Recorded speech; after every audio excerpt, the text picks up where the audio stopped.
Good morning and welcome to the Philippines. Yesterday we left Singapore, made our way all the way over to the Philippines where we are right now.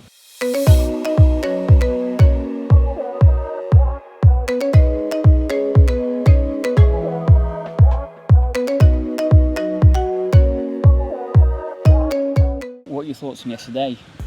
Yeah, it was a good day. I mean, wish we had more time at the airport. Now everyone was saying get to the airport early, so we think we gave ourselves about 2 hours. Yeah, but in hindsight, that was never enough time. Like, we wanted to see the jewel and then still get to our gate on time. It was just not enough. But the shops didn't open till 10, so we didn't really have much choice. Like, had the shops been open sooner, we would have got to them sooner. But we did it as quick as we could, and then... Yeah.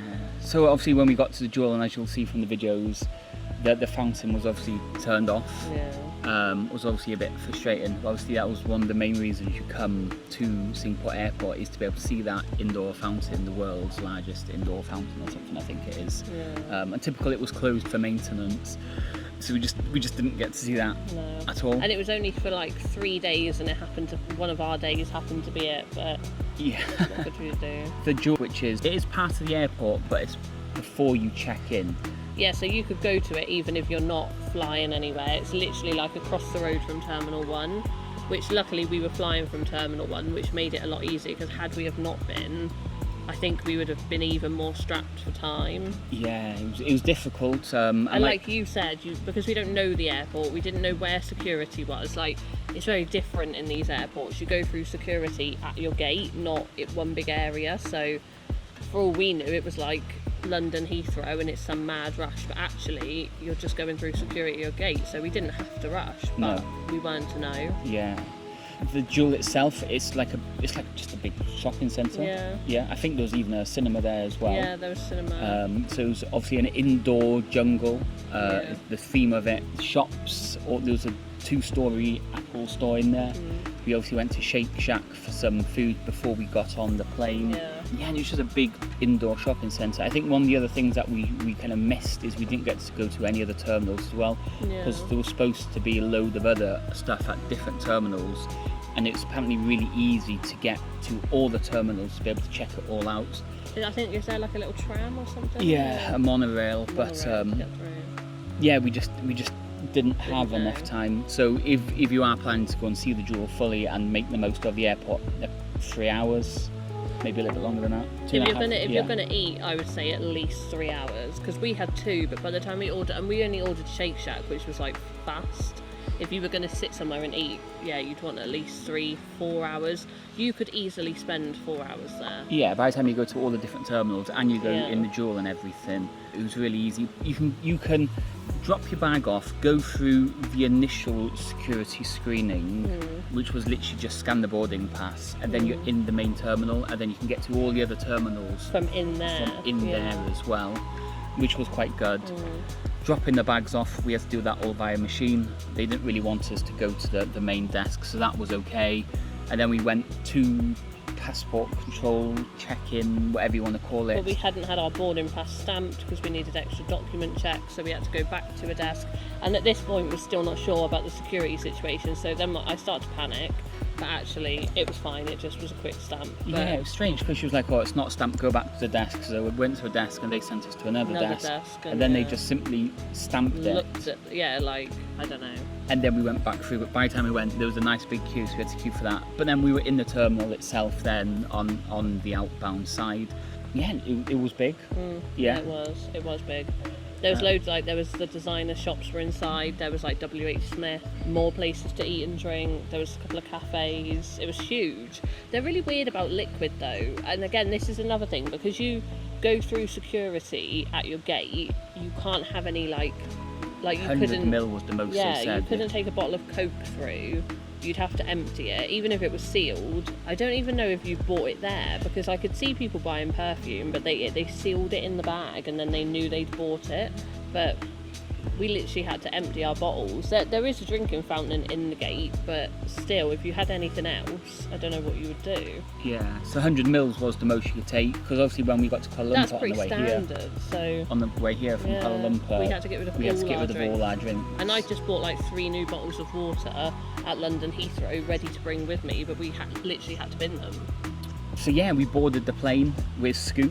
Yeah. They love the word Scoot. The flight attendants were called Scooties. They said the word Scoot several times in the "we were going to scoot you away to your destination." They just love the word Scoot. But I think Scoot is very similar to Ryanair, EasyJet. Yeah, it's just like a basic domestic airline, I think. Yeah, where Malaysian Airlines, who brought us over into Singapore on that short haul flight, was like an hour. They gave us banana bread and a drink. And some nuts. Peanuts. Yeah. But then on Scoot, that was like a 4 hour and we didn't get anything. I ended up getting a cup of tea, English breakfast tea, and then it was powdered milk, which was okay. And then I got a package deal which came with some cookies, but we didn't realise it was actually a massive box of Cadbury's cookies. Yeah, so we had a few of those, did some work. The flight was really nice, there was good views. It was small though, like the plane was quite small and the seats could recline, so of course the people in front reclined, which made it even smaller, but we just tried to get on with it. I guess. We sort of in your head knew it was going to be that way, so we weren't shocked when it happened.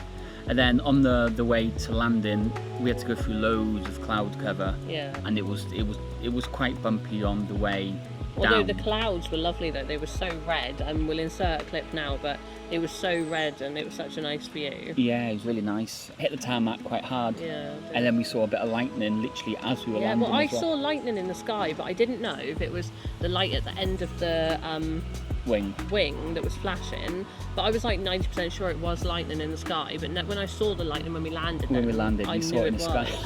So realised we were flying through a lightning storm, which we had no idea about. Davao City Airport or Davao Airport, it is very similar to your local small airport. Probably a little bit smaller than like Cardiff, Bournemouth maybe. That's quite a small one. Yeah, really small.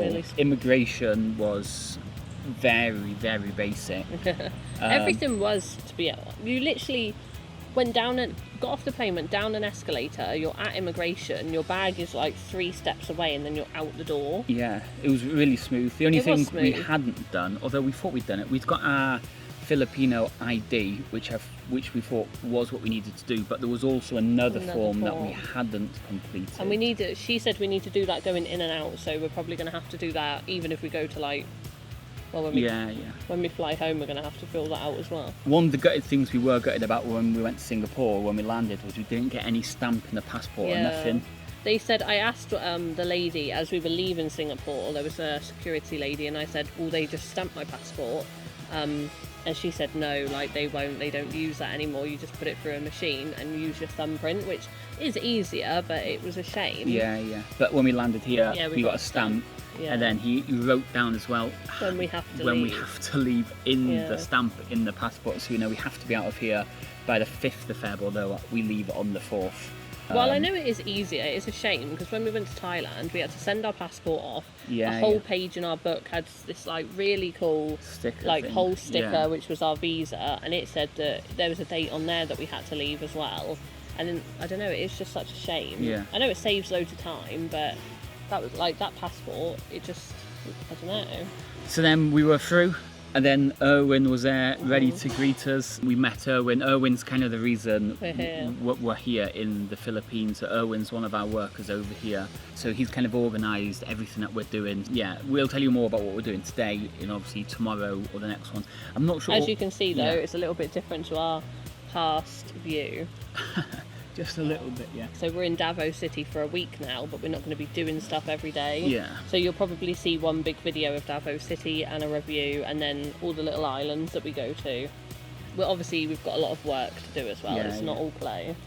But the Airbnb, Yeah. It's not bad. But it was obviously really dark when we got here. The Philippines is on the same time zone as Singapore, yeah. which is a bit strange because it is quite a distance away. So when we woke up this morning, it was super light. Well, yeah, because if you think when we go to Turkey from the UK, it's like 4 hours different, and this was 4 hours from Singapore, but it's the same time. Same time zone, which is crazy. So it was really dark when we got here. I think we landed about 7. It was literally pitch black. So the drive in, it was hard to say because you couldn't really see anything. Kind of a little bit nervous because it definitely isn't super modern. It's definitely not like living in Wales. It's definitely a third world country, and you can tell. Which, I don't know, I guess it does put you on edge. Yeah. But obviously in the lighter day now, everything looks a bit different. Yeah. So we got to the Airbnb. We'll do a little tour of the Airbnb in one of the other videos. And we ordered some pizzas. A bottle of Coke was 15 quid. £15. Which was not too bad. That's an app called Grab. They don't have like Just Eat or Delivery or anything like that. They have an app called Grab. So we ordered it off there.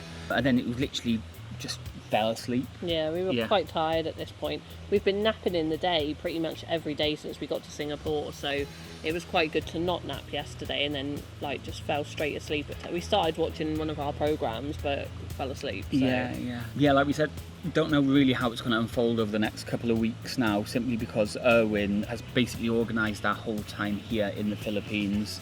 So we might group them together. It all depends how much we get done in certain days. Some days we're probably not going to do anything because we've got to do a load of work. But other days we might do loads, so we might put a video out then. Yeah.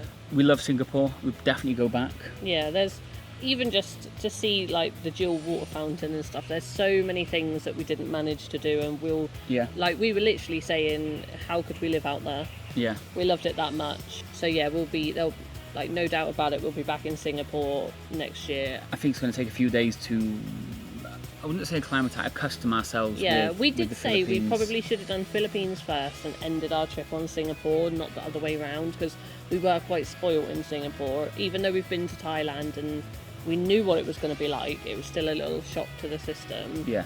Even just with the food, like I literally had that Shake Shack yesterday thinking that was my like final meal, because I'm just fussy with food. And I mean, some clips of breakfast this morning maybe. Did we get any clips? Basically garlic rice for breakfast. So yeah, that's sort of how it's going to be. Well, we tried jam on toast, but that didn't go too well either. So appreciate you all for watching. Bit of a different video today because there wasn't really much going on yesterday. It was just basically going to the airport and travelling over. Like we said, we're going to start grouping the videos together, probably unless we have an action-packed day. But no, I appreciate you all for following. If you've got any suggestions on Philippines, this video might be out before we leave the Philippines. Let us know in the comments, or if there's things that we should have done and we should come back and try them again in the Philippines. Do let us know, and we'll see you on the next video. Cheers.